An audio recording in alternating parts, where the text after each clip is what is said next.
effective antibiotic. Resist antibiotics.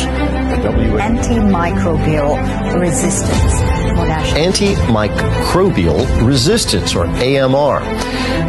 Kesehatan Dunia WHO mengatakan resistensi antimikroba bukan hanya berdampak pada kesehatan global.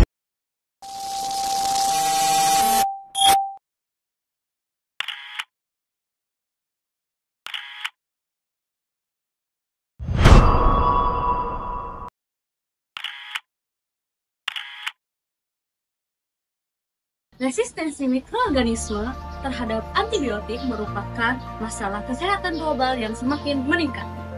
Resistensi ini terjadi ketika mikroorganisme seperti bakteri yang tidak terpengaruh oleh zat antimikroba yang seharusnya membunuh atau menghambat pertumbuhan. Kondisi ini dapat muncul akibat sifat alami mikroorganisme atau hasil dari perubahan genetik yang disebabkan oleh penggunaan antibiotik yang tidak tepat. Resistant classification. First, innate primary resistance. Ini adalah resistensi yang terjadi akibat sifat alami dari antimikroba. Contohnya seperti beberapa bakteri memiliki enzim untuk mengurai antimikroba, seperti penicillinase pada Staphylococcus, yang membuat beberapa mereka kebal terhadap antibiotik. Second, acquired secondary resistance. Resistensi ini berkembang akibat kontak berkepanjangan dengan gen antimikroba. Proses ini menyebabkan adanya mutasi yang menyebabkan strain bakteri yang lebih kuat. Third, Epstein-Barr resistance. Resistensi ini disebabkan oleh faktor genetik di luar kromosom seperti plasmid. Beberapa bakteri memiliki faktor F pada plasmid yang dapat ditularkan kepada bakteri lain dan melalui proses konjugasi dan transduksi. Example case. Terdapat kasus pasien berusia 65 tahun dirawat di rumah sakit karena penyakit infeksi saluran kemih. Gejala yang dialaminya meliputi demam, nyeri saat berkemih, dan juga kebingungan. Meskipun sudah diberi antibiotik lini pertama, kondisi pasien tidak kunjung membaik. Setelah dilakukan diagnosis lebih lanjut, ditemukan adanya resistensi antibiotik lain yang disebabkan oleh bakteri penyebab infeksi, yaitu Escherichia coli.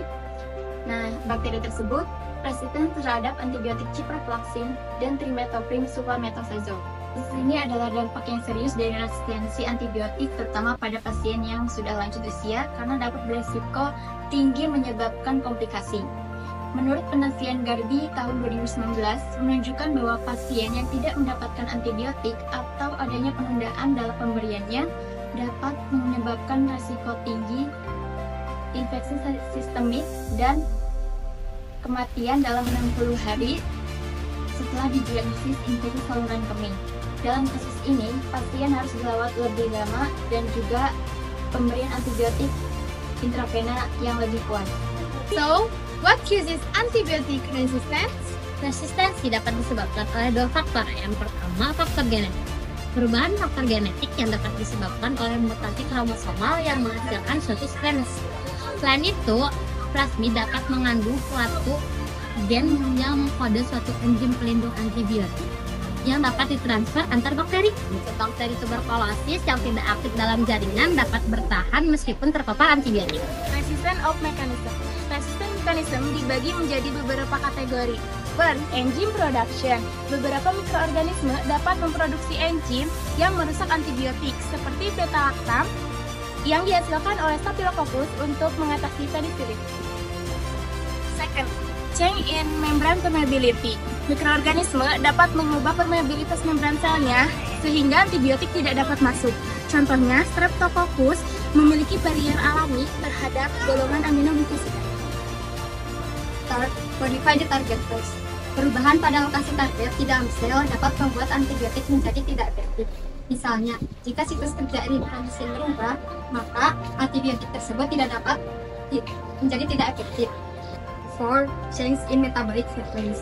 Beberapa mikroba dapat mengubah jalur metabolik yang menjadi target antibiotik.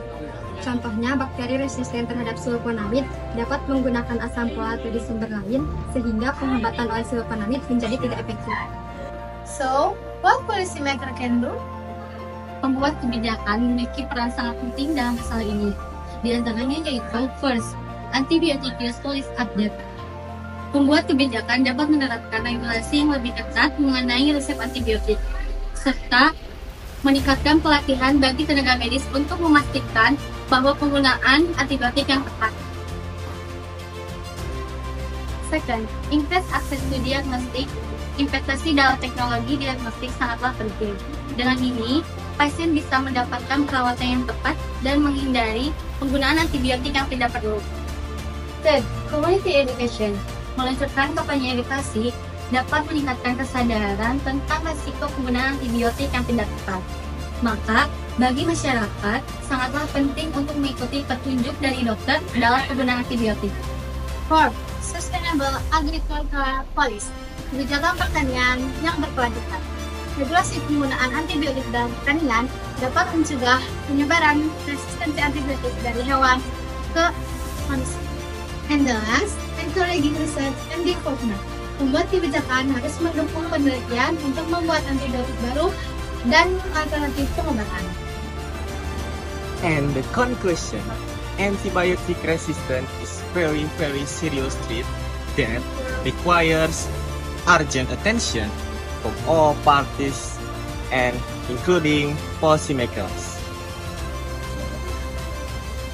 By taking appropriate steps, we can slow the development of resistance and protect public health. Let's create a healthier and safer future together. Jadi, mari kita waspada terhadap resistensi antibiotik dengan cara penggunaan antibiotik yang tepat.